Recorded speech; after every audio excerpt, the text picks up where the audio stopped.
ವಿಜಯನಗರ ಜಿಲ್ಲೆಯಲ್ಲಿ ರೈತರಿಗೆ ಭಾರೀ ಸಂಕಷ್ಟ ಎದುರಾಗಿದೆ. ವಿಜಯನಗರ ಜಿಲ್ಲೆಯಲ್ಲಿ ರೈತರಿಗೆ ಭಾರೀ ಸಂಕಷ್ಟ ಎದುರಾಗಿರುವಂತದ್ದು. ರಾಷ್ಟ್ರೀಯ ಹೆದ್ದಾರಿ ಪ್ರಾಧಿಕಾರದ ಎಡವಟ್ಟು, ಆದ್ರೆ ರೈತರಿಗೆ ಸಂಕಷ್ಟ.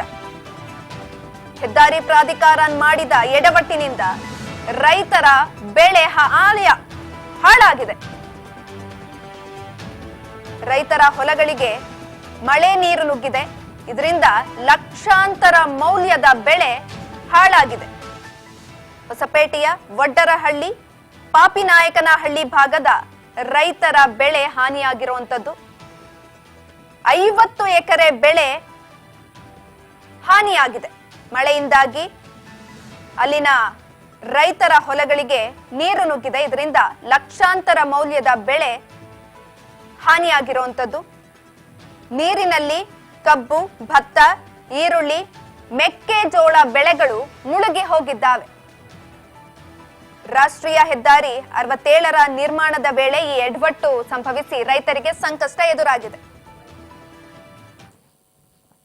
ಭತ್ತ ಕಳಿಯಕ್ಕುದ್ದ ಏನು ಮಾಡಿಕೊಡಂತ ನಾವು ಮನವಿ ಪತ್ರಗಳು ಕೊಟ್ಟಿವಿ. ಎಲ್ಲರೂ ಬಂದು ಎಸಿ ಸಾಹೇಬ್ರು ಸಹಿತ ಸ್ಪಾಟ್ ಇನ್ಸ್ಪೆಕ್ಷನ್ ಮಾಡಿ ಅವ್ರಿಗೆ ಇನ್ಸ್ಟ್ರಕ್ಷನ್ ಕೊಟ್ಟರು. ಕಾಂಟ್ರಾಕ್ಟರ್ಗಳಿಗೆ ಯಾವ ರೀತಿ ಕಾಮಗಾರಿ ಮಾಡಲಿಲ್ಲ.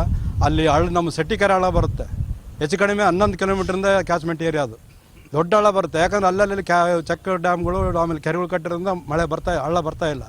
ಆದರೆ ಈಗ PK ಹಳ್ಳಿಗೆ ಈಗೇನು ಹೈವೇ ಮಾಡಿದಾರಲ್ಲ, ಹೈವೇಯಿಂದ ನಮಗೆ ಭಾಳ ಅನಾಹುತ ಆಗ್ತಾ ಇದೆ. ಹೈವೇ ಡ್ರೈನೇಜ್ ನೀರು, ಹೊಲಗಳ ನೀರು, ನಮ್ಮ ಅಂಕ್ಲಮ್ಗುಡಿ ಎಲ್ಲ ರೈತರ ನೀರುಗಳು ಎಲ್ಲ ಸೆಟ್ಟಿಕೆರೆ ಹಳ್ಳಕ್ಕೆ ಬಂದು ಆ ಸೆಟ್ಟಿಕೆರೆ ಹಳ್ಳಿಂದ ಈ ಹಳ್ಳಕ್ಕೆ ಹೋಗ್ದಂಗೆ ಈ ನಮ್ಮ ರೈತರ ಹೊಲಗಳಿಗೆ ಏನು ಡಿವೈಡ್ ತುಂಡಾಗಿದ್ದಾವೆ. ನಮ್ಮ NH ಹೈವೇಗೆ ಹೋಗಿರೋಂಥ ರೈತರುಗಳಿಗೆ, ಆ ರೈತರ ಭೂಮಿಗಳಿಗೆ ನೀರು ಬರ್ತಾ ಇದೆ. ಈಗ ನಾವೆಲ್ಲ ಕೆಲವರು ಈರುಳ್ಳಿ ಇಟ್ಟಿದ್ದಾರೆ, ಕೆಲವರು ಕಬ್ಬು ಇಟ್ಟಿದ್ದಾರೆ. ಎಲ್ಲ ಅದ ಮಾಡ್ಕೊಂಡು ಇನ್ನೇನು ನಾವು ಜೋಳ ಫಲಾನು ಎಲ್ಲ ಬಿತ್ತಬೇಕಾಯ್ತು. ಈಗ ಇದು ಹೆಂಗಿದೆ ಅಂದರೆ, ಒಂದು ಸಲ ಇದು ಹಳ್ಳ ಬಂತಂದರೆ ಇನ್ನು 2 ತಿಂಗಳು ನಾವು ಅದರಲ್ಲಿ ಏನು ಕೆಲಸ ಮಾಡೋಕ್ಕಾಗಲ್ಲ. ಅಂಥ ಸಿಲ್ಟು ಮಣ್ಣು ನಮ್ಮದು. ಅದೇನು ಒಂದು ವಾರಕ್ಕೆ ಹಂಗೆ ಆರಲ್ಲ. ಅದು ಒಂದು ಸಲ ಹಳ್ಳ ಹೋಯ್ತಂದ್ರೆ 2 ತಿಂಗಳು ನಮಗೆ ಅದು ಆರಲ್ಲ, ಏನು ಮಾಡೋಕ್ಕೆ ಬರಲ್ಲ ಅಲ್ಲಿ.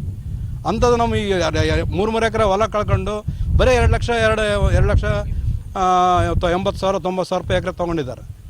ನಾವು ತೊಗೊಂಡಿದ್ದೀವಿ, ತೊಂದರೆ ಮಾಡಬಾರ್ದು ಸರ್ಕಾರಕ್ಕೆ ಅಂತ ತೊಗೊಂಡು ನಾವು ಡಿ.ಸಿಗೆ ಕೋರ್ಟಿಗೆ ಹೋಗಿದ್ದೀವಿ.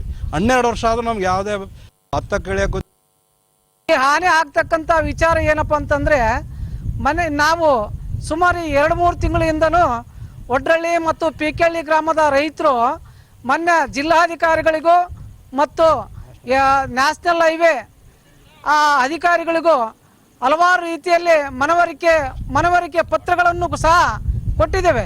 ಯಾಕೆ ಕೊಟ್ಟಿದ್ದೇವೆ ಅಂತಂದರೆ, ಇಲ್ಲಿ ಪುರಾತನ ಕಾಲದಿಂದಲೂ ರೈತರಿಗೆ ಜಮೀನುಗಳಿಗೆ ನುಗ್ಗುವಂಥ ನೀರು ಕಾಮಲಾಪುರ ಕೆರೆಗೆ ಹೋಗುವಂಥ ಒಂದು